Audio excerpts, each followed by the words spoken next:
Hello guys, welcome to the next episode of Books to Build, and honestly, probably the most anticipated episode, I think, at least in my circle, because we are today going to be covering all the characters and the places from my second published book, Blood of the Coven. Now, there are a lot of people and a lot of little places.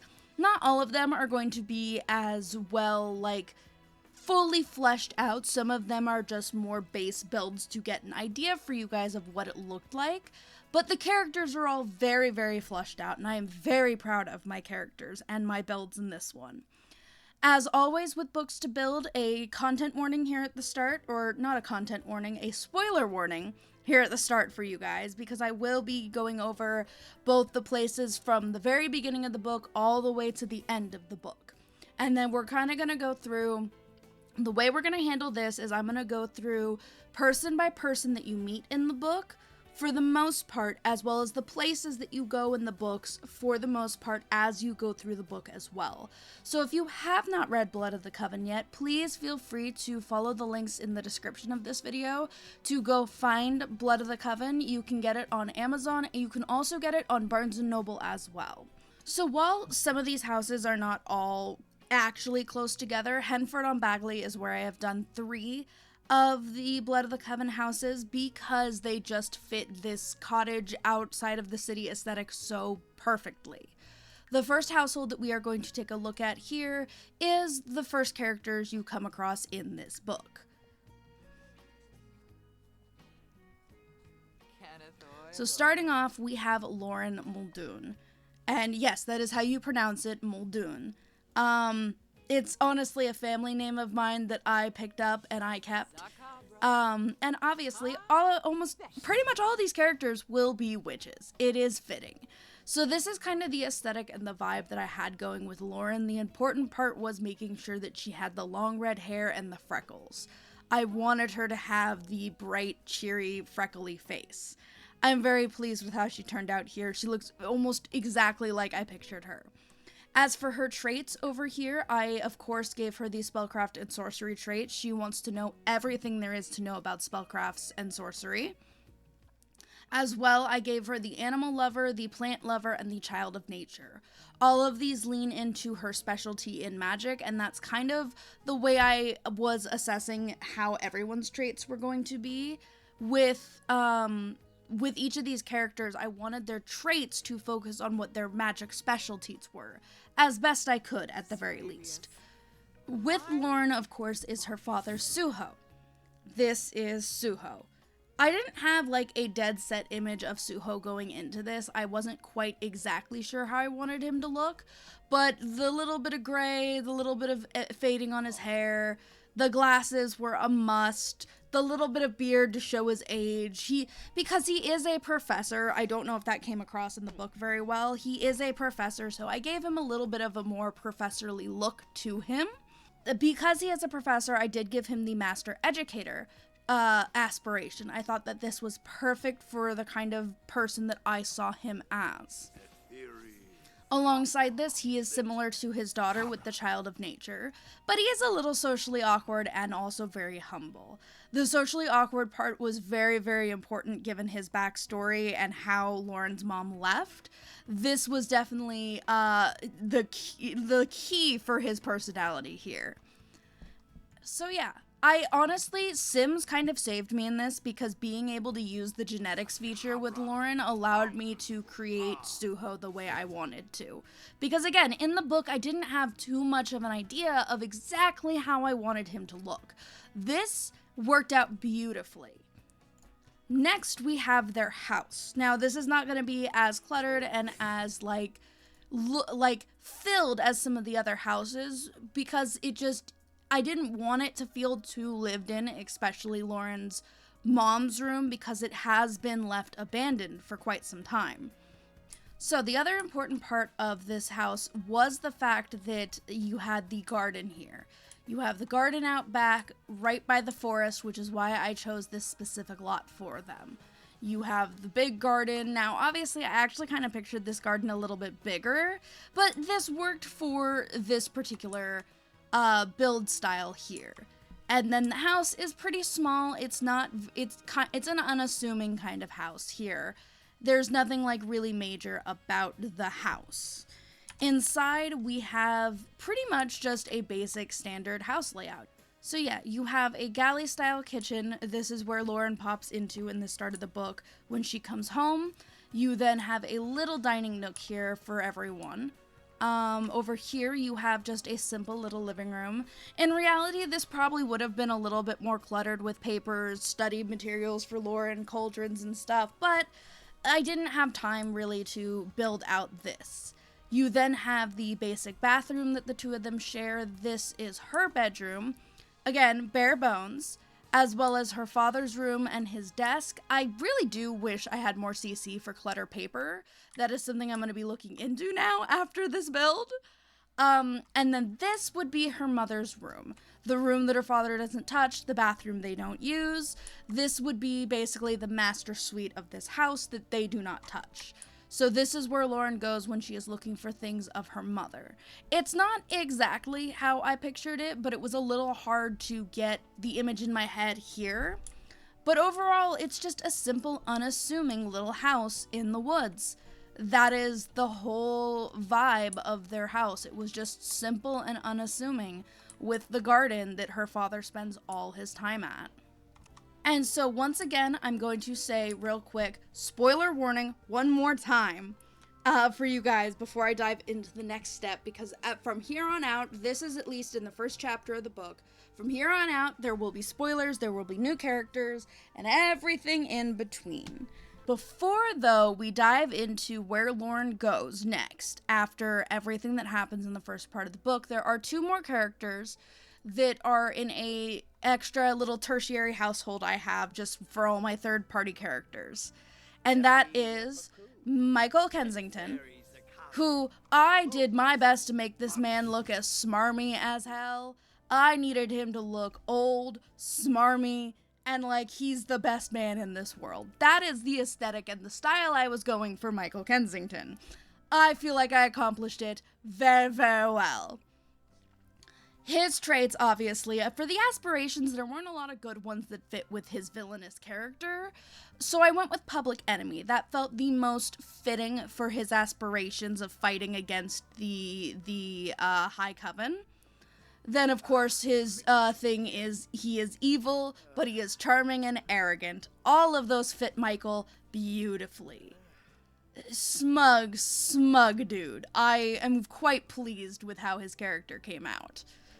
Alongside Michael in her OG Coven, of course, is Damien. Damien, whom I realized I never gave a last name to. He just got Bad Coven in his thing because I never gave this smarmy little boy a bad name. And my thing with Damien, I wanted him to be as handsome and pretty as hell because he is the Coven's golden boy, basically. So I just needed him to look pretty and to be just like the stereotypical preppy golden boy is what I was going for with Damien's character style. He has the trait blackmailer because he is the one that is getting all the secrets. He is the one that chases Lauren down, obviously. He is the one who has all the secrets. Man loves knowing everything, which is why he also has shady, he's smug, and cold-blooded. Because yeah, in that scene where he turns on Lauren, he has no care whatsoever. And I really tried to get that like, for his set face, I wanted him to look like he doesn't give a shit about anybody. So that is Damien. I am very pleased with how Damien came out as well.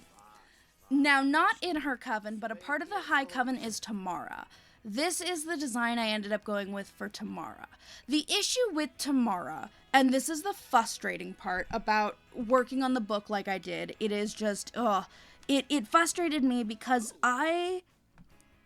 So when I first designed Tamara, I had this image of a beautiful black woman with this dark red auburn hair, these braids. She was gorgeous.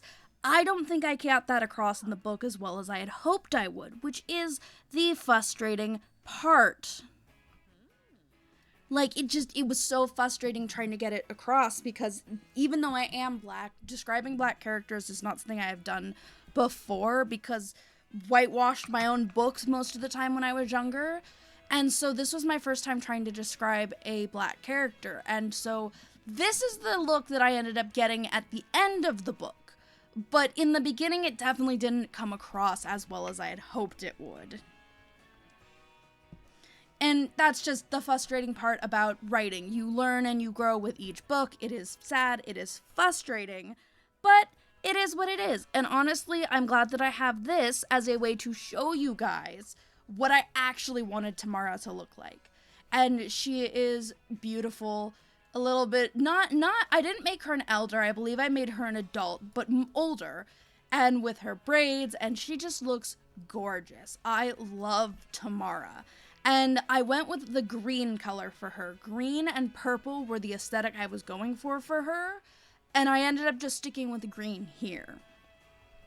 Now, charitable is her aspiration, which makes sense because she is the one that is helping these lost witches, covens that have lost their way. She is trying to make the world a better place. Alongside that, I did give her mysterious, a spiritual healer, and an intellectual. The few scenes you get of Tamara, all three of these fit perfectly.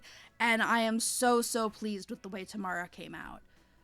And so that is all our tertiary characters for the book. Those are all the, most of the side characters. Like I said, we're doing this in order, so we'll get there. Next up, we do have Lauren's house. Lauren's escape, as I've named this lot. And this is the vacation rental that she goes to, that she gets. And I love that I have vacation rentals in Sims now, that I could just do that. I could make it a vacation rental. This, though, is where she stays at. This is where she hides out from her coven and where the other boys find her. So this is the little... Now, imagine this less in the city area and more kind of just outside, just off to the side, a few more trees. I was going to fill the lot with more trees. I didn't get around to it, though, so... Not exactly perfect, but yeah, it's just a simple little cabin with a little garden space out back here for her. And so inside the cabin, I debated how to do this, and I ended up pre-moving around the furniture. So instead of having the furniture where it is supposed to be, I moved it around so you guys could see kind of where Lauren's workspace would have been. Now, the cauldron obviously probably would have been smaller. I probably could have made it smaller with my cheats, but I didn't this time. But yeah, it's just a simple little space, and she just had this whole area to work on her potion and everything. So again, it's just a small little cabin. You have the back door here that leads out, and then just a simple bedroom with a single bed, and then a single bathroom for one person. What you would expect from a rental cabin. Nothing too big, nothing too expansive. Kitchen's probably a little fancier than it should have been, but I mentioned in the book it was newly renovated, so this is kind of like what I thought would make it look more renovated, what the log cabin feels still. But this was the important part, was making sure it looks like you guys can see what she was doing, all the stuff she had laying around with her, all the books, all the potions, and everything. This is where she spent her time trying to make that potion to find her mom. And from here, we now meet the Coven. We now meet the boys. The Blood of the Coven boys, as I have called them.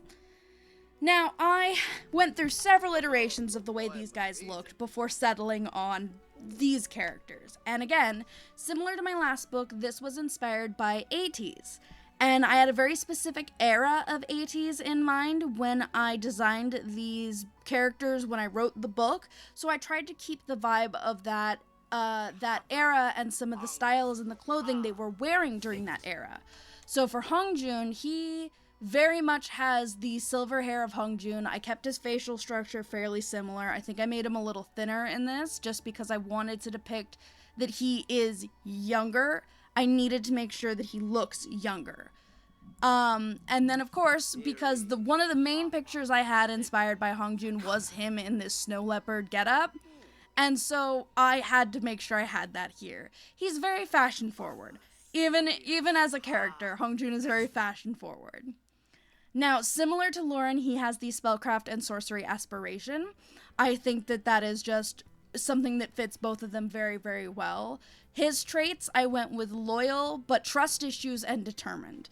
Trust issues, I think, are very apparent throughout the whole book. I think y'all can agree that baby boy's got trust issues. Love him as we do. And then beside Hongjun, we have Minsuk, who I also kind of left looking similar to Sunghwa. He, compared to Hongjun's more fashionista style, Minsuk is the more laid-back type. Being our Coven's healer and everything, he has the, this is the Apothecarist trait. I think this is one of my bonus ones. So this one is, wants to learn everything there is to know about the apothecary skill and craft powerful cures and elixirs from plant-based ingredients. Being our healer, that felt the most applicable for him. Of course, he then also got nurturing and plant lover as well as tea lover. I mentioned several times that he makes tea for the group and everything, and that is absolutely Minsuk's whole thing. He is the mother, he is the one who takes care of everyone. And he's just chill, he's relaxed, there's nothing really too standoutish about him compared to like Hongjun. Next is the baby Hatawa. Hatawa is by far one of my favorite characters I've written. He's our cute little baby. I was originally going to give him longer hair, but I decided that with him kind of being on the move and everything, the shorter hair makes more sense.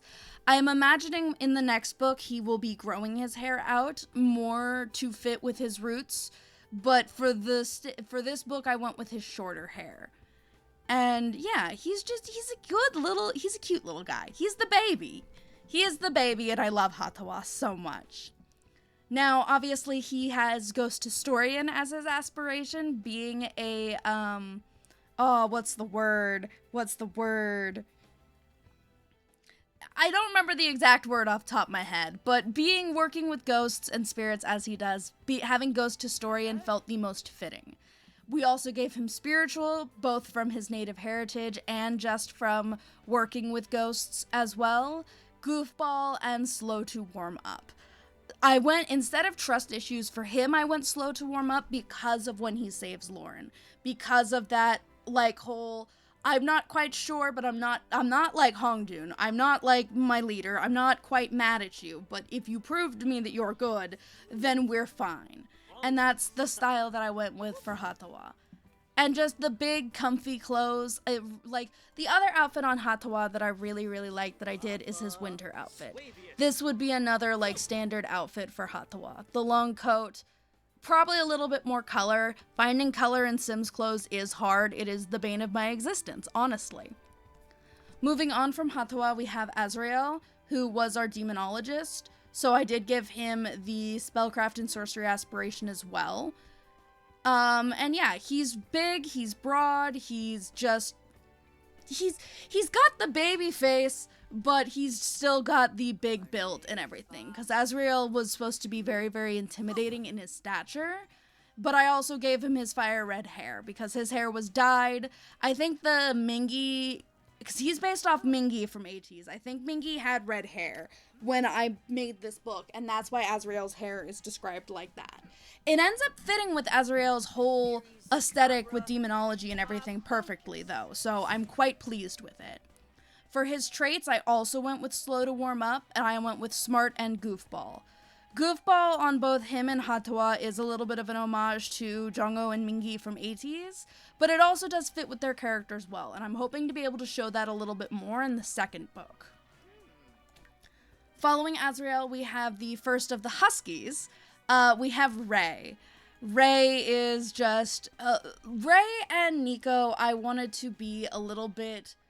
Like, Nico, I wanted to look a little bit more fashionable, but I wanted them both to look a little, like, scuffed up, a little dirty clothes kind of aesthetic, because for both of them, with them having been on the run from their own coven, I wanted it to kind of look like that. Even though it had been a few years, I still wanted their clothes to kind of match that, and match that aesthetic and that vibe on them.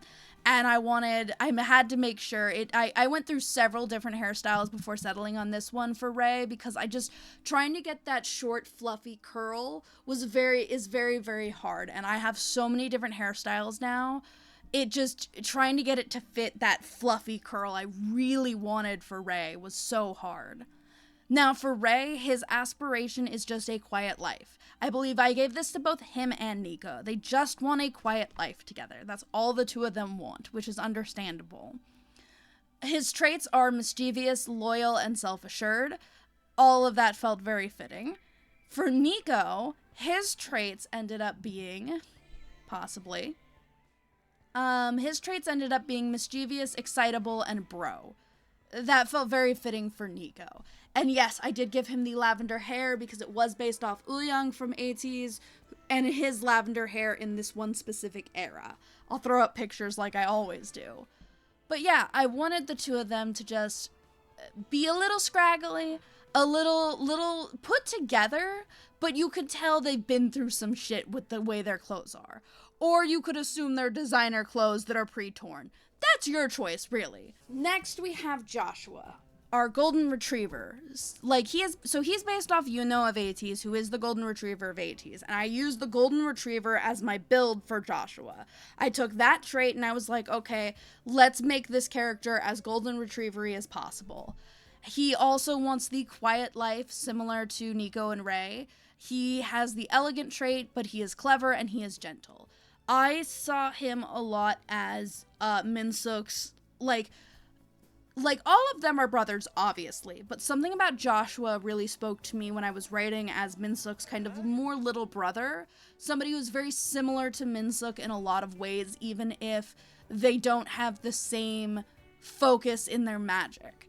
And so I made sure that he has a soft face. His face isn't too sharp. He's got just the simple haircut, the very elegant fucking dress and everything, and he just looks soft, is what I was going for Joshua. That is the big thing. If I remember correctly, because it's been a minute since I've worked on the book, and I didn't really come up too much, Joshua is very much an emotion-focused magic specialist, and so because of that, I wanted him to look soft, and I think I accomplished that very, very well. The final boy, our main love interest of the book, is, of course, Tamrin. Tamrin is also the quiet life. Tamrin just wants to live a quiet life. That is Tamrin's whole goal with everything he has been through. His traits were reserved, animal lover, and a homebody. And so to reflect that in Tamrin's style, I wanted to give him clothing that covered him up more. Because Tamrin is very insecure for the most part throughout the book. You can kind of see it in the way he talks. He is the one who kind of reaches out to Lauren first, but that's because they have so many similarities. But overall, he is just fairly reserved. And I tried to really showcase that in all of his clothing options. You can see here he is mostly covered up in almost all of them. And that's just kind of the vibe I was going with for Tamrin, was the reserved, kind of quiet vibe. The hair was another difficult part because his hair is similar to Ray's, but I didn't want to use the same hairstyle as Ray. And getting the color down, this still is a little too golden. I wish I could do, because this is too brown. This is not brown enough. And this is got a little bit too much gold in it. There isn't a good, there isn't a good medium brown auburn color that fit exactly what I was going for Tamrin. So this was the best that I could do with Tamrin. But I'm quite pleased with how he looks. And yeah, I'm very happy with how all of the characters came out. They all ended up looking really, really good. And I feel like you guys can now get a better sense of what everyone looked like throughout the book. There's only one other character, and we will get to her in a moment.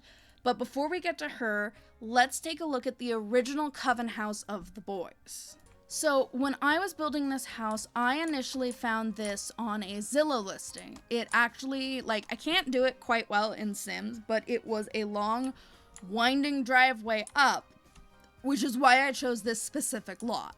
Because it's a long, winding driveway up. There's actually, a garage here on this side.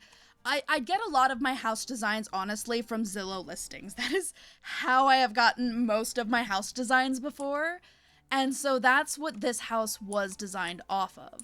And obviously, like I said, you can't get the driveway and everything in Sims, but I feel like I got the aesthetic of it. because it's kind of on a hillside. It's a little bit out of ways from the town that they're in, and it has its own private drive. It's just off the main road, but it's well hidden, is what I was going for with this house design. Now, I didn't have this completely fleshed out when I wrote the book, so it kind of came to life as I wrote the book, and then now here through this. So the big thing I had initially was this entryway. This entryway with all the shoe racks, the hooks on the wall, a little stone entrance here. This is where Hongjun kicks off his boots and scuffs the wall. A nice little, like, this isn't quite the dresser or piece I pictured for this, but I couldn't find anything else that fit quite the way I was hoping for. From here, obviously, you can see straight into the kitchen. You have a large dining table for all 8 boys, a pretty decent-sized living room. This was just like their go-to space when they needed to sit and hang out. I opted not for a TV just because I couldn't think whether or not the boys would actually have a TV. Despite the fact that that Minsuk is more technology focused, I still wasn't quite sure if they would actually have a TV or not. I never fully decided. We have a second dining table here for them to sit at, and then of course the kitchen. Blue felt like the right color. Obviously, I don't think the boys would have customized this themselves necessarily, but for Minsuk, it felt like a very him kind of color. And the reason I didn't clutter or fill this house is because I'm more picturing this as how they would have sold it, or how it would have been gone on the market after they took all their stuff and left. This is the back patio where Lauren sits for a bit. You have a few chairs here. There was supposed to be an overhang over this, I believe, at least part way. But I couldn't find the original listing anymore. It's been years. And my pictures don't cover it very well, so I wasn't able to fully see how the porch was originally designed. So, yeah. And then so this is where you spend the whole book. Just this area. Because of that, I didn't really think about the design of the rest of the house until later. And what I ended up going with is you have this room where one of the boys, or where either Nico and Rei would be, or Minsuk and Hongjun. They'd either be in this room, and then you have the one bathroom in the house, which is wild to think about. Hateful, I know. And then this would, again, either be Nico and Rei, or Minsuk and Hongjun. Those 4 would have their own rooms together. And then you would have 2 of the boys in this slightly bigger room together, and then a basement that is not necessarily supposed to be used as a bedroom, but is. This is where the cauldron is, where Minsuk does most of his potion making. You have a room back there for the other 2 boys. They kind of made it work because it is supposed to be a 2 to 3 bedroom with 1 bath, but they had to make it work for all of them. And then back here is, of course, the utility room with laundry and everything. So, like, yeah, this is the kind of space that they made work for them. It wasn't enough space, but they made it work because they had no other choice, kind of, is the way that I pictured this build. From here, they pick up Lauren and they have to travel, and they head to, I didn't end up making anything for Hatawa's Coven because I never had a solid, like, cabin or house design for Hatawa. Everything was just kind of vibes for Hatawa's Coven because I imagine them more off the grid and building their own cabins, their own houses and everything. So I didn't have anything for Hatawa. But for Hongjun and Minsuk's Coven, I did have a house in mind. And so I made Annabelle her own place. And now you all can meet Annabelle, Hongjun and Lauren's mom. So this is Annabelle Muldoon. Now, the thing to note with Annabelle, and this was something that I really wish I had gotten across better in the books. She is an adult. She is not an elder. But due to the way the Coven was treating their witches and the siphoning of magic, she looks a lot older than she actually is. The wrinkles, the aging, the spots on her face, the white hair, like, I needed her to look older than she actually is, because that's what I was trying to get across in the book as to why Lauren does not immediately recognize her. She has aged way more than she should have for that age. And because Annabelle is the one in the Coven who is trying to help the other witches, trying to gather evidence, I gave her the neighborhood confidant, because she is the one that everyone goes to for help, especially the female witches of the Coven. They go to her, and that's what she has been for them since finding them and having Hongjun in that Coven. Her traits as well are, of course, generous, herbalist, and clever. These are very much just simply Annabelle. And so I wanted her to look a little bit older than she should be, is the main key factor with Annabelle. Because with the Coven siphoning their magic and using them the way they did, the aging was just so bad for most of the female witches in that Coven. With Annabelle, of course, we had her house. Her house where they end up staying at for a short time before making their way to Hatawa's Coven. Now, obviously, this is a little bit more green than I intended it to be. I didn't realize this lot was as green until I had already started building on it. But this is Annabelle's house. Something kind of simple. The only thing I didn't get around to doing for her house is I was planning on having, like, more bushes and stuff out front where you would have seen her when they first came up. So yeah, you would have seen more bushes and plants up front here, but the green threw me off, and I meant to edit it, and again, I ran out of time, and y'all need this video. I know y'all have been waiting for this one. So it's just a simple, basic, unassuming house. I wanted it to feel homely, because Annabelle wants people to feel welcome here. When you step in, you have the living space that they all kind of gravitate towards. It's a little more closed concept than I mentioned in the book, but this felt more fitting once I got in and designed it. You have the dining table, and then you have a nice little, I don't know if this is considered a galley kitchen or not, but it's just a simple little kitchen area. Out back would have been more plants, the well and everything, and the pump. I should have done this one off the grid, but I didn't think about it. Here we have just a simple bathroom. She is the only one that lives here outside of Hongjun. This would have been Hongjun's bedroom at one point, but this is where Hatawa was being taken care of. So this is where Hatawa was looked after and everything. Over here is Annabelle's actual bedroom, a just simple bedroom. Something simple, nothing too fancy, just a place for her to sleep. Because they don't spend a lot of time here, I didn't want to clutter it too much. I just wanted to give you guys a good idea of what it looked like.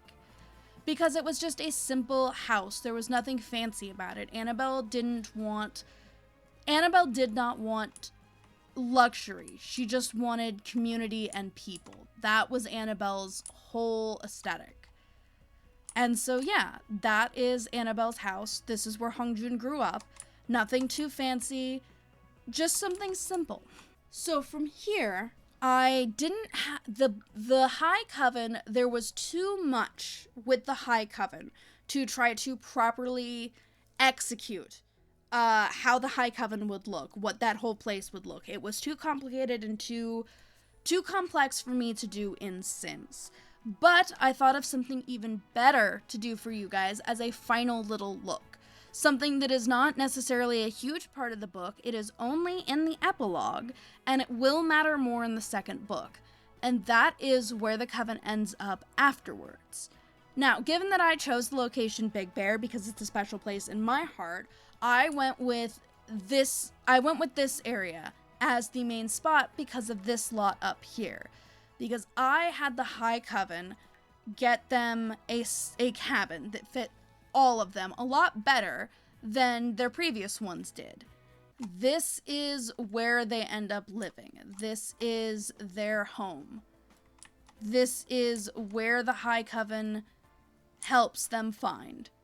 And I am honestly, this is by far one of my best builds.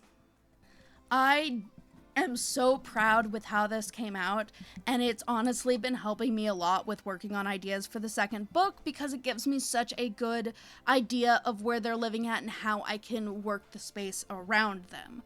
Out here is where they have set up their new cauldron out here on the back patio with lots of plants and greenery around them, of course.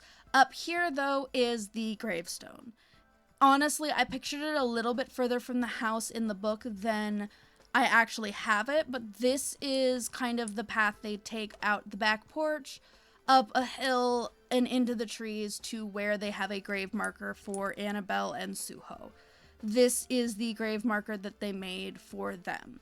And I thought that was the most important part to have in this whole build. So yes, that is probably the most important section of this house, but now let's go take a look at the full house. So here out back, we have a fire pit, we have benches, little seating areas for them, and as you can see, I went with the full glass windows. Because in Big Bear, there are a decent amount of cabins that have done this kind of style. So let's look in here to start with. So for the main living room area, you walk in and you have just this big open space. You have this front little entryway with a little fire, the hooks, the shoes. There are 9 people living here, so it's a lot. My thought process for this was they moved here and they needed to get furniture, and so it's kind of all gonna be a little mix-match kind of stuff to kind of just fill the space with things. I don't imagine the High Coven's in the business of procuring furniture for them. I don't picture the High Coven doing that for them. And because you now have 2 nature healing witches in this coven, there are a lot more plants than there used to be. A lot of light, a lot of plants, books galore. You have this lovely kitchen set here, this beautiful, gorgeous kitchen that that Minsuk and Lauren are going to use the crap out of. This is in the epilogue where you see them come in from. They come in from this little laundry mudroom area. Back here you have a powder room, just a simple little powder room downstairs, laundry, and they come in from the porch to come here to make Minsuk stop trying to do things on his own. Because, yeah. And because Minsuk is the one that is missing an arm, I decided that this is going to be Hongjun and Minsuk's room. They're going to have the room on the first floor, no stairs, no nothing, easy access to the outside and everything, open, big bathroom, something simple that makes it easier on Minsuk. Even though, yes, he's missing an arm, not a leg, it is still just as hard to get around and climb so many stairs and everything. So that's why I decided they would be on the first floor. If we go upstairs, you have this lovely little landing area here. Now, I chose a foosball table for this very specifically because this room houses 3 of the single boys. I don't know which 3, or no, wait, this would be the only other 3, right? Yeah. This would be Azrael, Hatoa, and Joshua. The 3 of them share this room together, so they get the upstairs. The rambunctious bunch get the upstairs. Or at least this part of the upstairs. That's what the rambunctious bunch get. And that's why they have the foosball table, but you still have the books and everything, because Azrael's up here. More plants, of course. I found this painting, which I thought was a very good homage to the High Coven and to where the battle of the first book takes place. I thought that doing a desert scape on at least one of the paintings was very fitting. Through here, you have the shared bathroom with everyone upstairs. This is their shared space. Lots of towels, lots of clutter. Another plant, because I want plants everywhere. It just fits. And then over here, I wasn't sure. I'm leaning towards, because I was working on this. I was finishing this up last night before I recorded. And I was leaning towards making this room Nico and Ray's. Even though I feel like being around the other boys and having them near them would be better for the 2 of them. And that way, if they need something, they can just go across to the other boys. So this is Nico and Ray's room. A little bit more simple, not as much, and it keeps all the chaos gremlins that are this coven upstairs.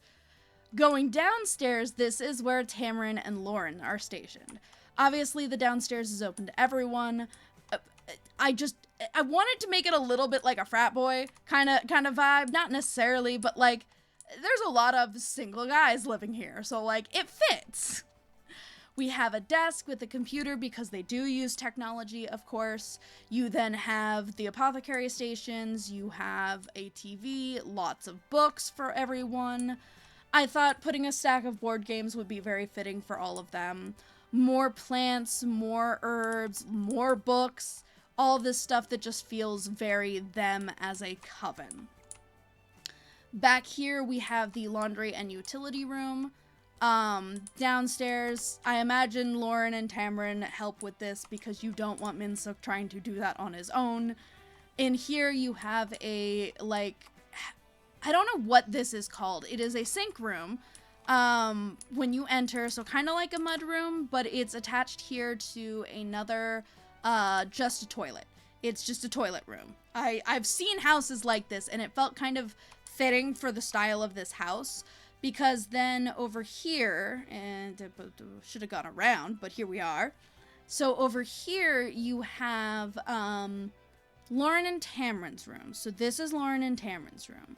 Little bit more closed, a little bit more tight, which I felt like Tamarin screamed to me less to be afraid of claustrophobia and more appreciating it because he is just so anxious about so much stuff with his coven.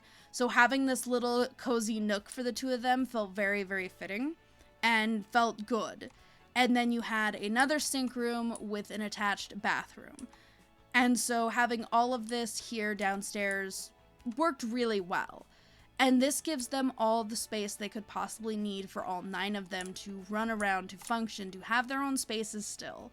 And that's kind of what I wanted to make sure to have for them going forward with the next book. Obviously, I think I'm going to pull on the fact that all of them are living under one roof like this instead of on, like, in multiple houses. I want to pull on that thread a little bit in the next book. But to make it a little less drastic, I wanted to give them the space. And I know there are cabins like this in Big Bear. I have seen them. I have dreamed of going to them. But that's kind of just, I wanted to give them a home after everything they've been through and everything that happened at the end of the book. I wanted them to be able to have a space to call their own. And that's what this cabin ended up being for them. And that's it. That's all the characters, all the places, all the major things that I could move into Sims for you guys, for Blood of the Coven. I hope that you have enjoyed this. I hope that you really enjoyed the book as well. It is by far one of my favorite books I've ever written. I really hope you guys do appreciate me doing this because while I do have fun for it, I do just hope that this helps you guys with visualizing the books a bit better. I have some things that I need to improve on my writing, but overall, I'm very pleased with the way the book turned out. And this showcases more of what I was hoping to get across, and more of what I'm going to be working towards picturing for you guys in future books. There will be a sequel to Blood of the Coven at some point, so you guys can keep an eye on that. Follow me here on all my other social media. Obviously check my link tree down below for all the links to everything so that you guys can stay as up to date as possible for all future endeavors of mine. But that is Blood of the Coven. If you guys are at this point and you still haven't read the book yet, please go read the book. I don't know why you're this far without reading the book, but please go read the book. And yeah, I hope that you all enjoyed this, and I cannot wait to show you the next set of builds to come. So stay tuned for Books to Build episode 3, which will be on my 3rd book, Planet 737. Click the subscribe button to keep an eye out for that, and I will see you guys then.